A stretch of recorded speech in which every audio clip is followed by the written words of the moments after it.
Muy buenas tardes a todos. Se tuvo que realizar esta modalidad para las personas que no visualizaron la grabación o no visualizaron la transmisión en vivo de la clase número 18 de Código Stroke y Tumores Cerebrales. Ya me conocen, Rafael San Germán Vázquez, coordinador de enseñanza de Star Médica Veracruz. Mis compañeros Nayeli Saraí Rodríguez Carrasco, la maestra coordinadora de enseñanza del Hospital Star Médica Aguascalientes, y el maestro Sebastián González Castro.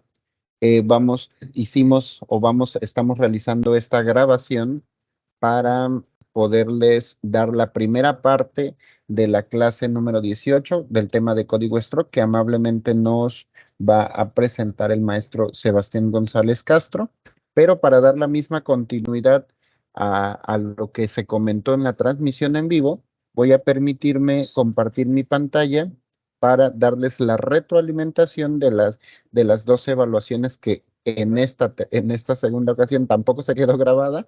Entonces, la vamos a grabar también en esta modalidad y para que las personas que no pudieron estar presentes, repito, se queden con ello. Maestra Nayeli, ¿me puede confirmar, por favor, que se visualice mi pantalla? Se visualiza, maestro, todo bien. Gracias. Bueno, de la clase número 16, que fue la penúltima,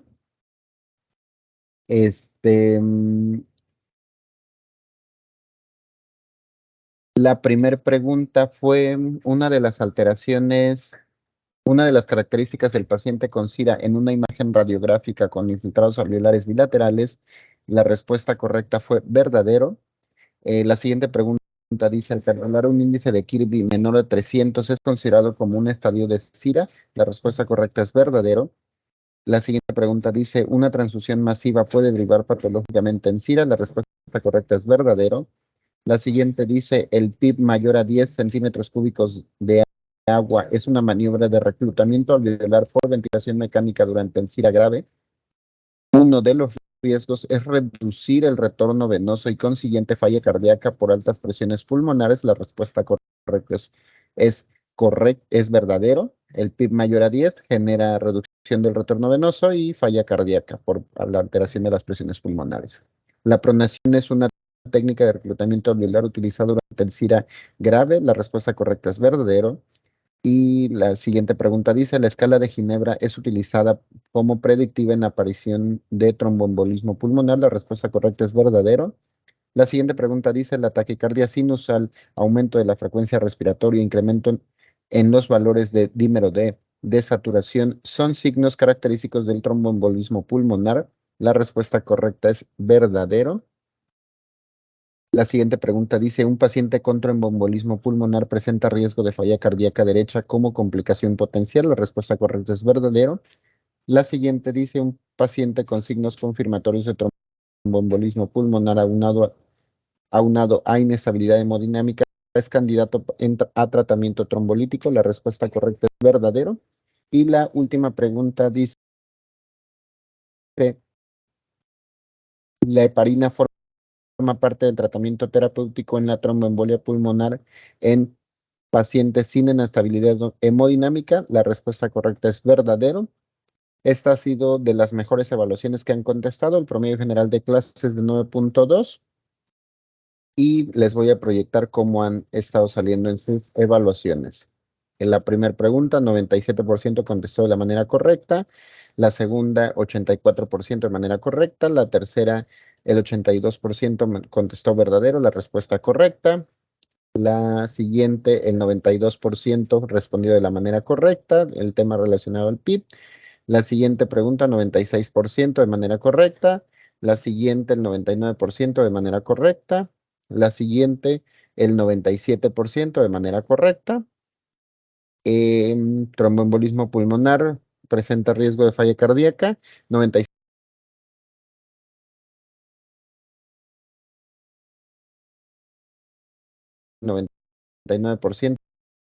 de manera correcta. La siguiente, el 97% de manera correcta.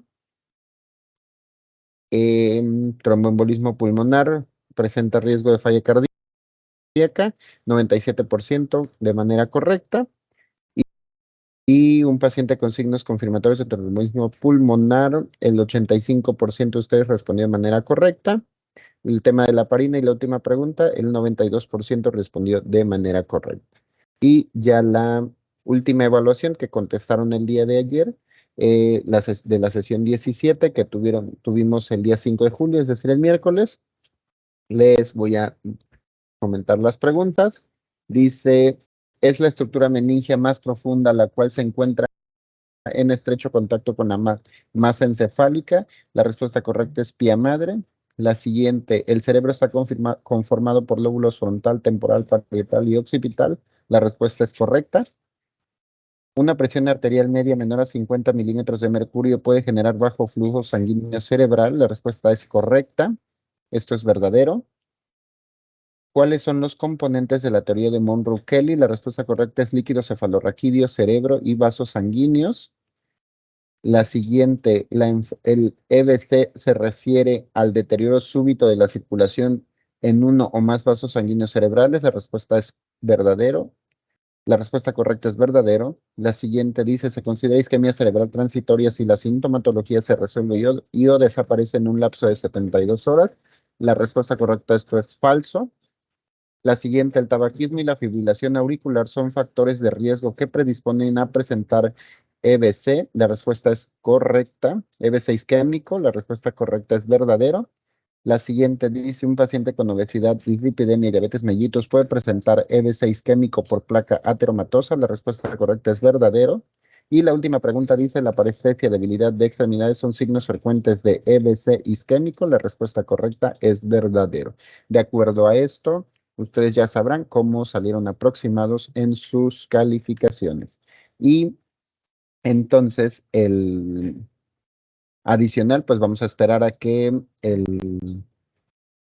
nos envíen su trabajo del módulo para poder ponderar las calificaciones, promediarlas y posterior hacer el envío a sus coordinadores de enseñanza. Ya tenemos conectado también al maestro Sebastián, que nos va a repetir su clase que dio hace un momento. Adelante, maestro, por favor. Vamos a ser breves para darles esta repetición de la clase a los alumnos y puedan visualizarla. Sí, muchísimas gracias y nuevamente gracias por la invitación para estas 3 horas de clase que les vamos a dar. Cierto. Vamos a darles un pequeño resumen, ¿de acuerdo? Para todos aquellos que faltaron de visualizar la clase. Entonces vamos a compartir la ventana. Por favor, maestros, indíquenme si todo bien en cuestión de la presentación. Todo ok, adelante, maestro. Bueno, vamos a ver un repaso ahora sobre el ictus, stroke o evento o enfermedad vascular cerebral, que vamos a verlo como un problema interdependiente de enfermería.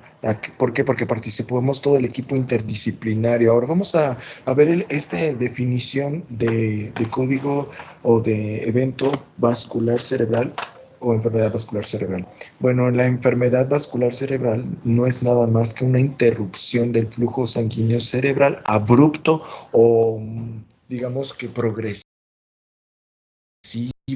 ¿sí? Puede desarrollar hasta en 2 semanas en alguno de los pacientes. Esta interrupción abrupta genera muchas complicaciones en la funcionalidad en ciertas áreas del encéfalo de donde se haya llevado a cabo este proceso de corte de flujo, ¿sí? Este corte de flujo o esta disfuncionalidad que va a llevar se ve reflejado en ciertos signos y síntomas que vamos a ver manifestados en el paciente, pero esos signos y estos síntomas tienen que durar o perdurar 24 horas a más tiempo. Si el paciente tiene una sintomatología menor de 24 horas, entonces se le denominaría un evento o enfermedad vascular. Sí fue vascular y como tal, pero es transitoria.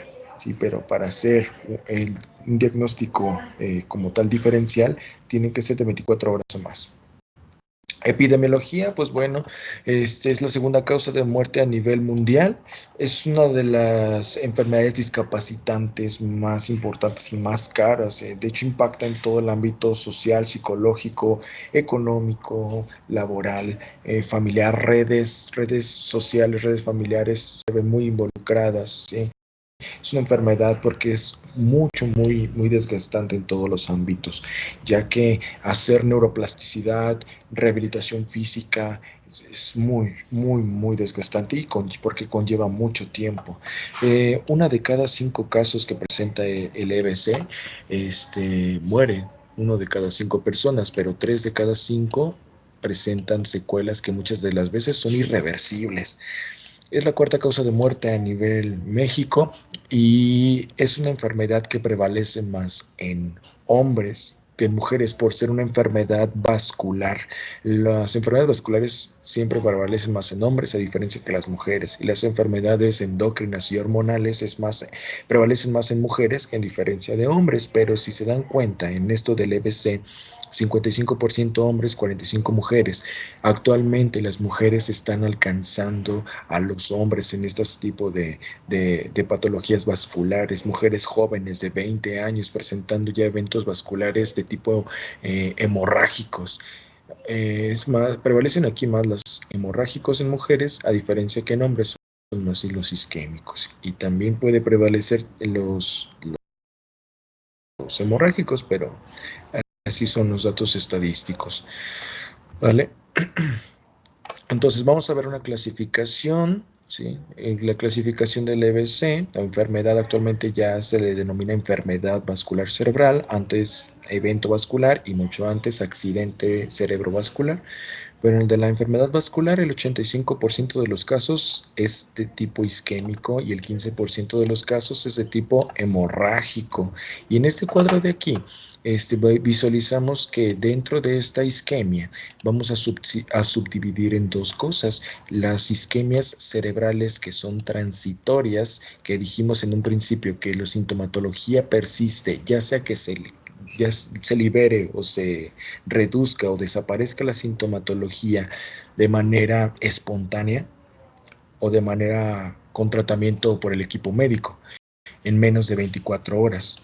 Esta isquemia cerebral transitoria persiste en un 20%, a diferencia que el infarto cerebral o el evento vascular isquémico como tal, el 80% de los casos. Aquí ya habíamos hablado del hemorrágico y cabe mencionar también esta diferenciación, que también podemos vernos comprometidos a nivel venoso, los senos venosos cerebrales. Todo cuando hablamos de eventos vasculares cerebrales, la mayor parte será de tipo arterial y en un 5% será venoso. Entonces, aquí en esta imagen vamos a identificar los eventos isquémicos asociados a o secundarios a trombosis. Ya sea en el vaso cerebral, directamente hay un trombo que se aloja en el vaso arterial. Embólico se refiere a que de alguna otra parte, principalmente cardio, genera una trombosis, se desprende esa parte del trombo y genera un embolismo hacia encéfalo. Hipóxico. El evento hipóxico se hace referencia a que hay una alteración cardiovascular, algo que genere disminución del gasto cardíaco, que por ende provoque una hipoxia y una hipoperfusión cerebral. A eso se refiere. Entonces aquí podemos subdividir que el EBC isquémico existen por temporalidad: hiperagudo, agudo, subagudo y crónico. Ahorita vamos a ver un poco más de esto. Y vamos a ver los factores que predisponen. Existen varios. Existen los factores modificables, no modificables, y los patológicos, que los clasificamos como controlables. Son factores controlables. El médico que nos expuso el tema anterior nos refirió que el ser fumador, el tabaquismo, son los principales factores que predisponen a un evento vascular cerebral. Sí, el paciente con tabaquismo, sedentarismo, alcoholismo y la dieta saturada, malos hábitos alimenticios. Si el paciente tiene edad mayor o igual a 55 años, pero conforme pasa el tiempo va a ser mayor el riesgo y las complicaciones que van a tener. Tal vez sean eventos vasculares ya no reversibles, ¿sí? O sea, la sintomatología o las secuelas ya no van a ser reversibles como tal. Los factores controlables, pues se incluye la hipertensión arterial, la cardiopatía de tipo isquémica, haciendo referencia si tiene antecedentes de cardiopatía isquémica o si tiene un infarto previo,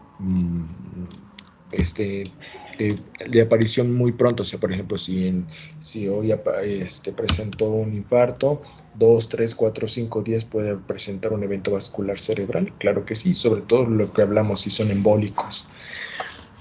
Alteraciones del ritmo cardíaco. Esto se hace referencia a la fibrilación auricular. Pacientes con fibrilación auricular permanente tienen un alto riesgo de presentar un evento vascular cerebral. Obesidad, hipercolesterolemia, diabetes mellitus e enfermedad trombótica.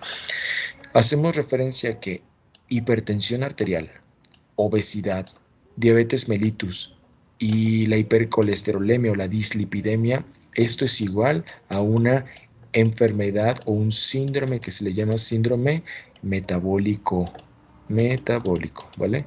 Este síndrome metabólico tenemos de entender que esta es la causa principal de aparición de los eventos vasculares.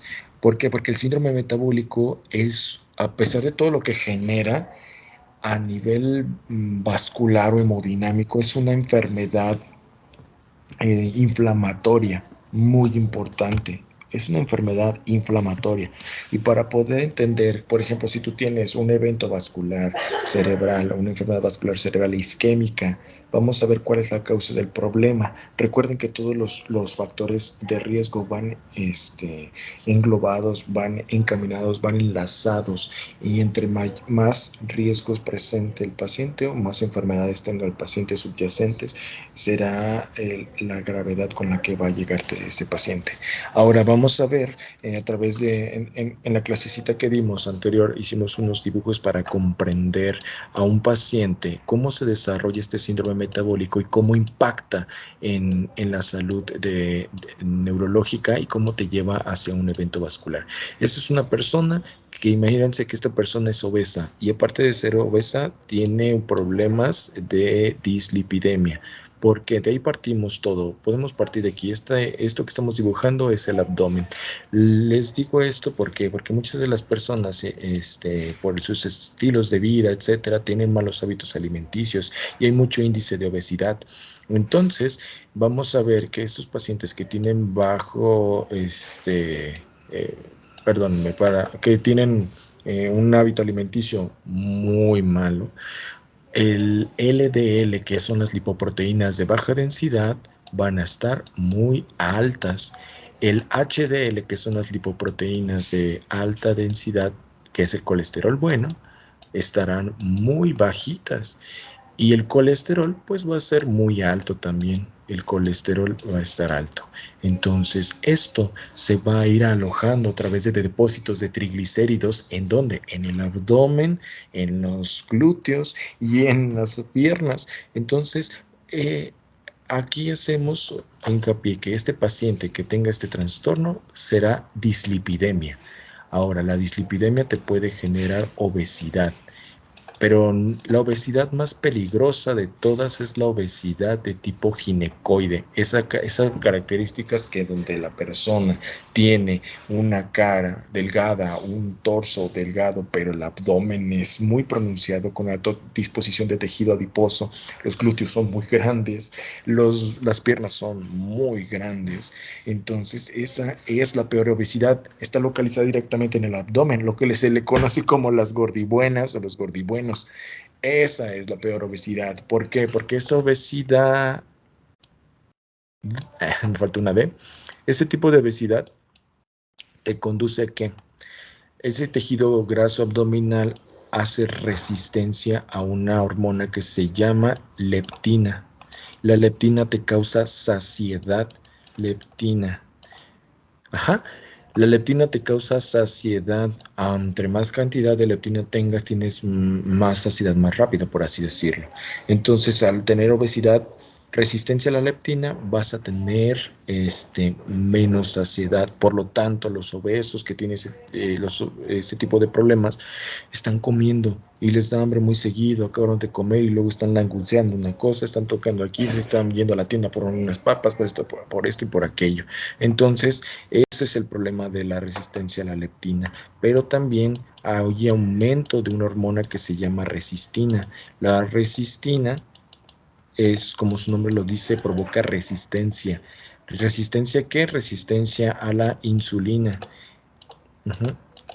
Entonces, fíjate, si un paciente tiene resistencia a la insulina, ¿qué te va a provocar? En las células del músculo estriado o en el tejido adiposo donde hay captación de glucosa para generar la glucólisis, no se va a llevar a cabo porque la insulina es la que se encarga de que expresar un receptor que se encuentran en esas células del tejido muscular estriado. Imagínense que este receptor está aquí adentro. Entonces, con la ayuda del metabolismo de la insulina, este receptor va a poder expresarse en la parte externa de las células, que se llama receptor GLUT4. El receptor GLUT4 es el encargado de que viene una glucosa por aquí, en el torrente sanguíneo, la capta y la pasa para acá, para dentro de la célula, para que pueda generar glucólisis y poder obtener energía. Pero como está resistente, este proceso no se va a llevar a cabo, nunca se va a expresar el receptor, o en muy poca concentración se expresa el receptor GLUT4. Por lo tanto, ese problema se llama diabetes mellitus tipo 2. Por eso es la enfermedad del obeso, porque se presenta en estos casos. Ahora, el páncreas dice, las células beta pancreáticas te dicen, no, ¿sabes qué? ¿Cómo es posible que no pueda captar la glucosa? Estoy teniendo mucha concentración de glucosa en la sangre y poca concentración de glucosa en la célula. ¿Qué tengo que hacer? Manda pura síntesis de insulina y hace lo que se llama hiperinsulinismo. El hiperinsulinismo pues no es de todo bueno, ¿sí? Entonces, ¿qué es lo que provoca? Pues no va a hacer nada. Al final de cuentas va a ser resistente a la insulina. Entonces vas a tener hiperglucemia intravascular, que es lo que es reflejado cuando tomas la glucometría, y vas a tener hipoglucemia intracelular con baja producción de energía. Entonces, esta hiperinsulinemia genera o produce que aumente algo que se llama homocisteína. Esta sustancia, la homocisteína, a nivel vascular en exceso es un poco malo. Homocisteína, ¿por qué? Porque provoca que haya reducción en la producción de óxido nítrico.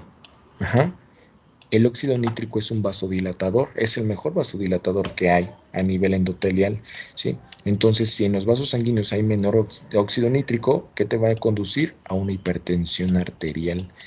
Y ahí es donde sale o se explica el síndrome metabólico. ¿Para qué te explico esto? Porque el síndrome metabólico, una cosa genera otra. Ahora, en los vasos sanguíneos, dije que es una enfermedad o un trastorno inflamatorio muy peligroso. ¿Por qué? Porque la hipertensión arterial provoca desgaste o deslave, como para entenderlo mejor, del endotelio vascular. Esto se va desgastando y si se desgasta, provoca lesión endotelial, liberando todos los factores inflamatorios. Ahí tienes la enfermedad inflamatoria, ¿sí? La diabetes mellitus provoca, al final de cuentas, fibrosis endotelial. Entonces se hace duro y pierde la capacidad de dilatarse y de distenderse y de contraerse, ¿sí? Y el colesterol malo traspasa aquí en los vasos sanguíneos por vacuolas. Y puede pasar así libremente, si es que no hay ninguna lesión, ningún factor inflamatorio. Pero como hay factores inflamatorios y lesiones, entre ellas va a haber aglutinación de plaquetas aquí, se aglutinan las plaquetas y el LDL, al ver esto, se queda plasmado aquí. Entonces, esto conduce a hacer una placa ateromatosa y cada vez va aumentando si el paciente no tiene control sobre todos esos trastornos, ¿sí? Hasta que obstruye, ya sea directamente en una de las arterias cerebrales, se obstruye directo, o sea, una trombosis cerebral, o que haga trombosis, por ejemplo, en una arteria coronaria y que eso se desprenda, una parte del ateroma se desprenda y se aloje en alguna de las arterias cerebrales. ¿Sí? Entonces ahí está y ahí se explica este mecanismo fisiopatológico de cómo te lleva todo el síndrome hacia un evento vascular cerebral. ¿Sí? Entonces, ¿cuál es el tratamiento ideal para todos estos? La causa del problema, controlar la hipertensión, que el paciente baje de peso, que controle los niveles de colesterol, que controle los niveles de glucosa, ¿sí? Sobre todo con medicamentos que hagan sensibilidad a la insulina, o sea, que los receptores puedan detectar nuevamente esa insulina, ¿de acuerdo? Ahora, la fibrilación auricular es este trastorno. ¿Qué es lo que pasa? Las aurículas se contraen de 300 a 700 veces por minuto, unas aurículas durante la fibrilación auricular. Entonces se está temblando la sangre, ¿sí? Se está contrayendo inefectivamente aquí las aurículas y la sangre nada más hace como un recipiente, se está haciendo, si la sangre se está mezclando, etcétera, pero ese proceso genera éstasis sanguínea intracavitaria. Entonces hace coágulos intracavitarios auriculares, que realmente por contracción no se va a vaciar en la aurícula, sino por vaciamiento rápido, hasta que se llena la aurícula aquí de sangre, la sangre pesa y abre las válvulas tricúspides y pasa la sangre, pero pasa la sangre ya con un coágulo, que eso puede ser un embolismo. ¿Sí? Este cuadro se los dejo aquí nada más para que ustedes se refresquen. El chat te sirve para evaluar o valorar el riesgo de presentar un evento vascular con un paciente con fibrilación auricular. Aquí te dice nada más si el paciente se acompaña, aparte de su fibrilación auricular, de una cardiopatía congestiva, ¿sí? Le das un punto. Si aparte es hipertenso, le das otro punto. Si aparte es un adulto mayor de 75 años, aparte si tiene diabetes mellitus o si ha presentado un proceso de ictus o de EBC previamente.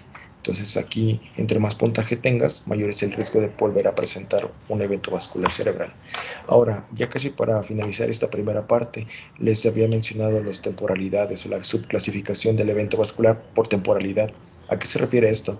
Se refiere a que, por ejemplo, si los signos y síntomas le duran al paciente menos de 6 horas, se clasifica como un evento vascular hiperagudo, pero sabemos que esto es transitorio porque fue menos de 24 horas.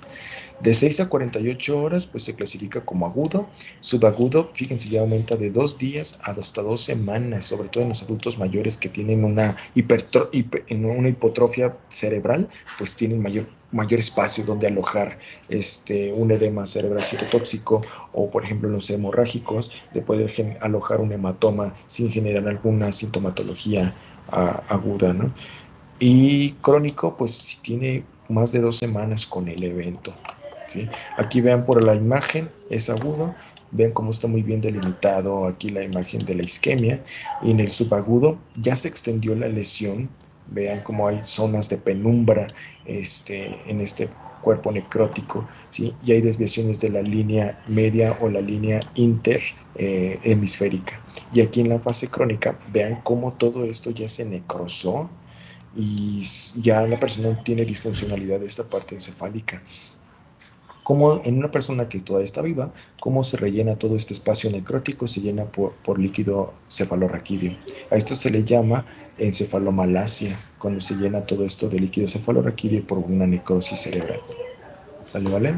Y esto de la doctrina de Monroe Kelly, ya la habían visualizado con la doctora, pero lo único que quiero que sepan es que el encéfalo, la bóveda craneal, está en una armonía entre la masa encefálica, el líquido cefalorraquídeo y la parte vascular. Entonces, si hay una aparición de una masa, de un hematoma o algo, el encéfalo tiene la capacidad, por la doctrina de Monroe Kelly, ya tiene la capacidad de compensar.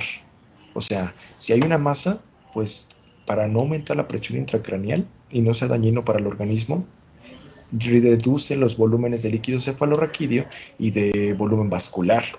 ¿Sale, vale? Entonces, pues esa es la ventaja, pero llega un momento en que ya la complianza cerebral ya no va a estar muy presente, ya no va a poder compensar, porque fíjense, aumentó tanto la masa aquí, por ejemplo, en un tumor, o en un hematoma, etcétera, ya no va a poder compensar esa sintomatología y vas a tener datos de hipertensión intracraneal o un cráneo hipertensivo con sus respectivos signos y síntomas. Y ya por último, a esta diapositiva donde nos refiere el flujo sanguíneo cerebral normal en una persona es de 40 a 50 mililitros minuto por cada 100 gramos de cerebro o de encéfalo. Este flujo se mantiene gracias a la presión de perfusión cerebral. Entonces, la presión de perfusión cerebral es una diferencia entre la presión arterial media menos la presión intracraneal. Obviamente, la presión intracraneal no la vamos a poder medir de manera convencional, a menos de que tengas una sonda ventricular, por ejemplo, y tengas un transductor de presión. Te puedes dar una idea, y eso es lo importante, que si tú tienes una persona con un TCE moderado, TCE grave o un evento vascular cerebral isquémico, te des una idea que en todos los casos va a haber aumento de la presión intracraneal y tu trabajo va a ser mantener la presión arterial media. Eso es muy importante, porque recuerda, la presión de perfusión cerebral es igual a la diferencia que hay de la presión arterial media menos la presión intracraneal. Lo normal es que sea de 50 a 100, pero imagínate si tu paciente tiene deduciblemente, para considerar una hipertensión intracraneal es mayor de 20 milímetros de mercurio. Si el paciente tiene 25 milímetros de mercurio, que era lo que explicábamos en el primer video, 25, y tu paciente te llega, aparte del evento vascular isquémico, te lleva con alguna otra cosa, o del evento vascular hemorrágico, te llega con algo que disminuye la presión arterial. Imagínate que tenías un paciente de 50 milímetros de mercurio de presión media. 50 menos 25, esto nos da 25 milímetros de mercurio de presión de perfusión cerebral. Obviamente, como está más bajo que esto, no va a garantizar el flujo sanguíneo cerebral. Y si aparte tienes un evento vascular, menos te va a garantizar el flujo. Lo único que tienes que hacer como personal de salud, de enfermería, es monitorizar, notificar e iniciar, si es necesario, vasoactivos para poder mantener esta presión arterial media entre de 80 a 110 milímetros de mercurio, aunque tengas presiones arteriales sistólicas de 140 a 150.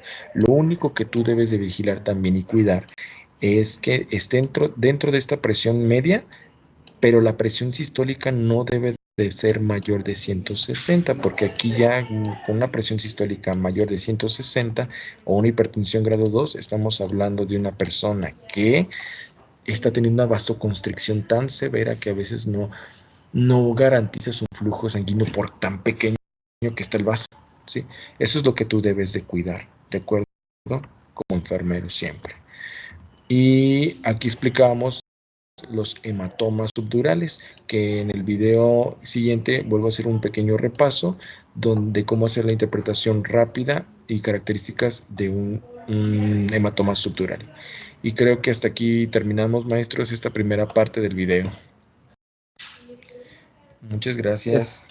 Es correcto, maestro. Ya a partir de ahí, para los que van a visualizar esta grabación, la continuidad de esta clase la van a poder visualizar en la grabación de la segunda transmisión en vivo. ¿Ok? Agradezco la disposición del maestro Sebastián y pues también de la maestra Nayeli, y para poder llevar a cabo esta estrategia, y que los alumnos que no visualizaron esa clase, la primera transmisión en vivo, puedan visualizar esta clase. Y pues adelante, continúen con el video en la segunda parte de la transmisión en vivo. Buena tarde, noche o mañana, dependiendo en la hora que nos estén visualizando. Hasta luego. Gracias. Gracias. Hasta luego. Bye.